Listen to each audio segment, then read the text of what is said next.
नमस्कार साथियों, मैं doctor Rajendra Kumar, associate professor doctor Bhimrao Ambedkar, राजकीय महाविद्यालय श्री गंगानगर, आप सबका अभिनंदन और स्वागत करता हूँ।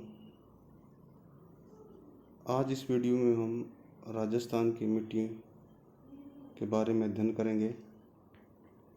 मिट्टी के प्रकार व उसके वितरण के बारे में चर्चा करेंगे।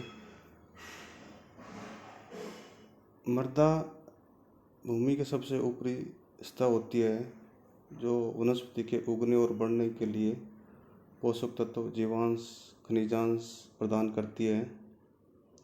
मिट्टी चट्टानों के विघटन व वियोजन से प्राप्त सामग्री तथा इस पर जलवायु, वनस्पति आदि प्राकृतिक पर्यावरण के प्रभाव से विकसित होती है। मिट्टी की विशेषता मुख्यतः मूल चट्टान की संरचना, वहाँ पाई जाने वाली जलवायु और प्राकृतिक वनस्पति पर निर्भर करती है। राजस्थान की अधिकांश मिट्टियाँ जलोढ़ और वातोड़ है। जलोढ़ वो मिट्टी होती है जो नदियों द्वारा या बहते हुए जल द्वारा लाई हुई मिट्टियों द्वारा बनती है, और वातोड़ मिट्टी वो होती है जो वायु द्वारा स्थानांतरित होकर एक स्थान से दूसरे स्थान पर जाकर वो जमा हो जाती है, और वातोड़ मिट्टियाँ मरुस्थल में पाई जाती है। राजस्थान के थार मरुस्थल में रेतीली मिट्टी पाई जाती है। अरावली के ढालों पर पथरीली और कंकड़ युक्त मिट्टी पाई जाती है। दक्षिणी पूर्वी हाड़ौती के पठार, जो कि मालवा के पठार का ही भाग है, पर मध्य काली मिट्टी वह कहीं कहीं लाल मिट्टी पाई जाती है। चंबल, बनास, माही, बाणगंगा, लूणी, कालीसंध, पार्वती नदियों एवं इसकी सहायक नदियों की घाटियों में उपजाऊ जलोढ़ मिट्टी पाई जाती है। ये आप राजस्थान के मानचित्र में मिट्टियों के वितरण को देख रहे हो। दिखाया गया है कि कहाँ कौन सी मिट्टी पाई जाती है। ये आप राजस्थान के मानचित्र में देख रहे हो।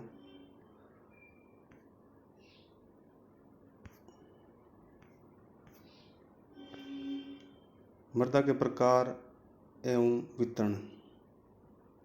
राजस्थान की मृदाओं को उसके रंग, गठन और उपजाऊपन के आधार पर निम्न भागों में बांटा जा सकता है।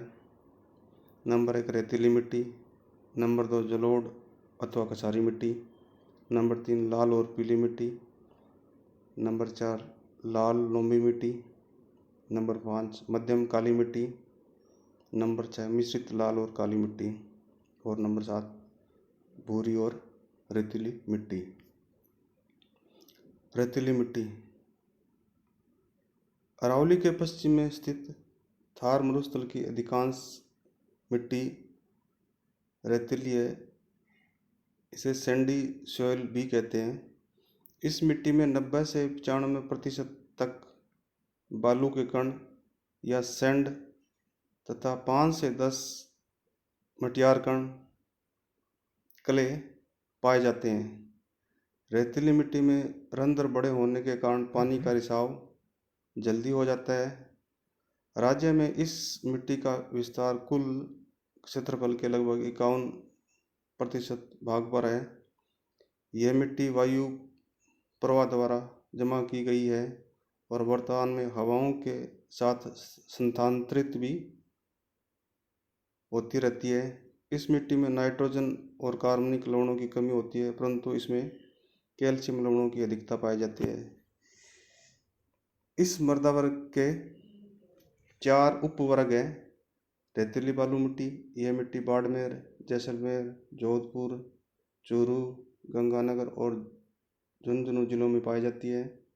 नंबर 2 लाल रेतीली मिट्टी, यह मिट्टी नागौर, जोधपुर, पाली, जालौर, चूरू जिलों में पाई जाती है। नंबर 3 पीली भूरी रेतीली मिट्टी यह नागौर और पाली जिलों में पाई जाती है। लवणीय अथवा खारी मृदा, यह मृदा जैसलमेर, बीकानेर, नागौर और बाड़मेर की निम्न गर्त भूमियों में पाई जाती है। कछारी अथवा जलोढ़ मिट्टी,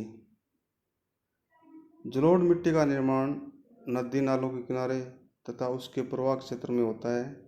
इस मिट्टी में चूना, फास्फोरिक अम्ल और ह्यूमस की कमी होती है। यह गठन में मटियार से रेतीले दोमट होती है। यह मिट्टी बहुत उपजाऊ होती है। इस मिट्टी में नमी बहुत समय तक मौजूद रहती है। नाइट्रोजन और कार्बनिक पदार्थ पर्याप्त मात्रा में होते हैं। यह मिट्टी पूरी राजस्थान के नदियों की घाटियों और मैदानों की घाटियों में विस्तृत है। यह मिट्टी अलवर, भरतपुर, धौलपुर, दौसा, जयपुर, कोटा, टोंक और सवाई माधोपुर जिलों में मिलती है। कृषि उत्पादन की दृष्टि से यह मिट्टी उत्तम होती है। भूरी कछारी मिट्टी, यह मिट्टी भूरे रंग की होती है। यह अलवर, भरतपुर, गंगानगर व हनुमानगढ़ के घग्गर प्रदेश में मिलती है।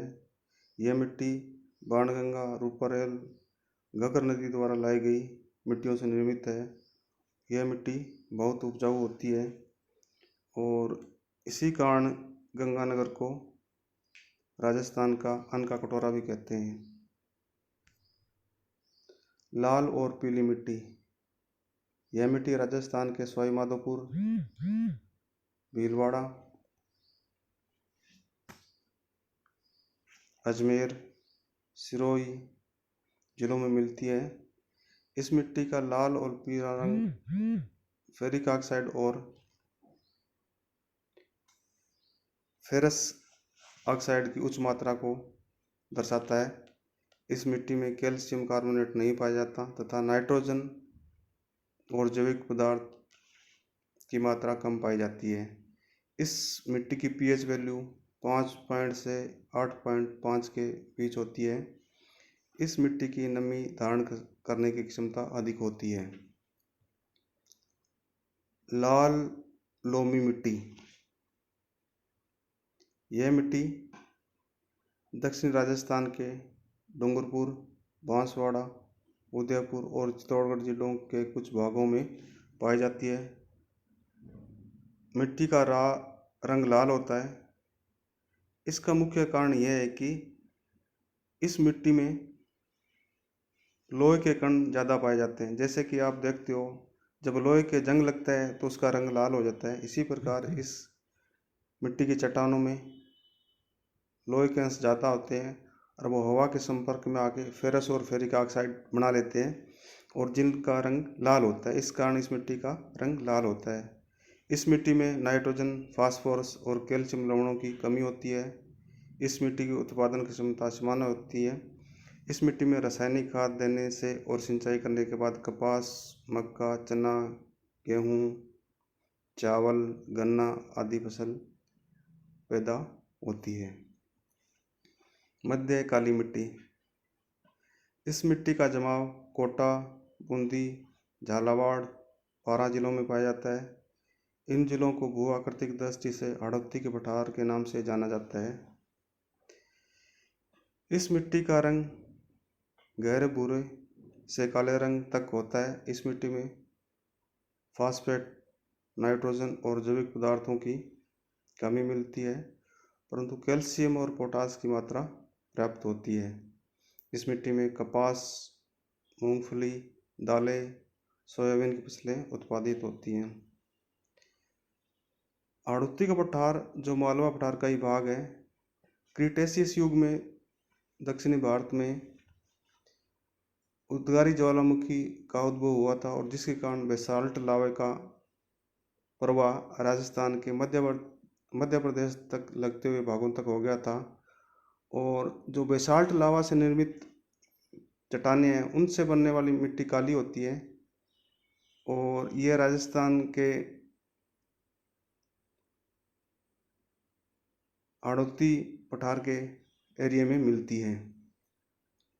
मिश्रित लाल और काली मिट्टी।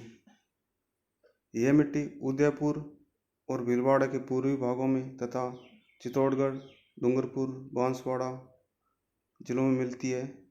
यह मिट्टी मालवा की काली मिट्टी का ही विस्तार है। इस मिट्टी में फास्फेट, नाइट्रोजन, कैल्शियम, कार्बनिक पदार्थों की कमी होती है। सामान्यतः यह मिट्टी उपजाऊ होती है तथा इसमें कपास, मक्का की फसलों का उत्पादन किया जाता है। रेतीली भूरी मिट्टी। यह मिट्टी अरावली श्रेणी के पश्चिम भाग में थार मरुस्थल के अर्ध शुष्क मैदान में पाई जाती है। इस मैदान को राजस्थान बांगर के नाम से भी जाना जाता है, जैसे कि हम पहले के वीडियो में जिसमें राजस्थान को भू आकृतिक भागों में बांटा था, इसके बारे में पढ़ चुके हैं। यह मिट्टी बाड़मेर, जालौर, जोधपुर, पाली, नागौर, सिरोही, सीकर तथा झुंझुनू जिलों के लगभग 36,000 वर्ग किलोमीटर में फैली है। इस मृदा में रेत की प्रधानता है। इसमें फास्फेट की मात्रा प्राप्त होती है।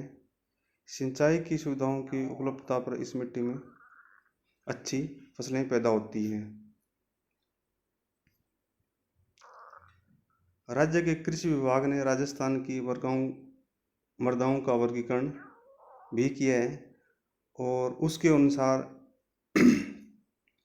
ये मृदाएं आप स्क्रीन पे देख रहे हो। जैसे साइरोजेक्स रेवरीना मृदा वो गंगानगर जिले में पाई जाती है। मरुस्थलीय मृदा गंगानगर, चूरू, झुंझुनू, बीकानेर, जैसलमेर, नागौर, बाड़मेर, जोधपुर, सीकर में पाई जाती है। जिप्सीफेरस मृदा बीकानेर में, ग्रे ब्राउन जलोढ़ मृदा जालौर, पाली, नागौर, अजमेर और सिरोही में,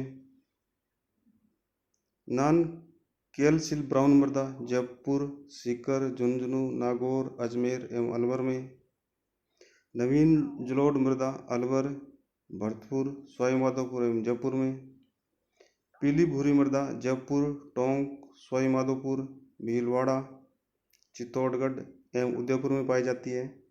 नवीन भूरी मृदा भीलवाड़ा और अजमेर में पाई जाती है। हिली सॉइल्स उदयपुर और कोटा में, रेड लोम सॉइल डूंगरपुर और बांसवाड़ा में, काली गहरी मृदा कोटा, बूंदी, भीलवाड़ा, चित्तौड़गढ़, भरतपुर एवं झालावाड़ में पाई जाती है। कैल्सी ब्राउन मरुस्थलीय मृदा जैसलमेर एवं बीकानेर में पाई जाती है। मरुस्थल एवं बालू का स्तूप जोधपुर, बाड़मेर, जैसलमेर एवं बीकानेर में पाई जाती है। ये सोइल्स का पार्ट 1 है। अगले पार्ट में हम मिट्टियों की समस्याओं व उसके समाधान पर चर्चा करेंगे। धन्यवाद।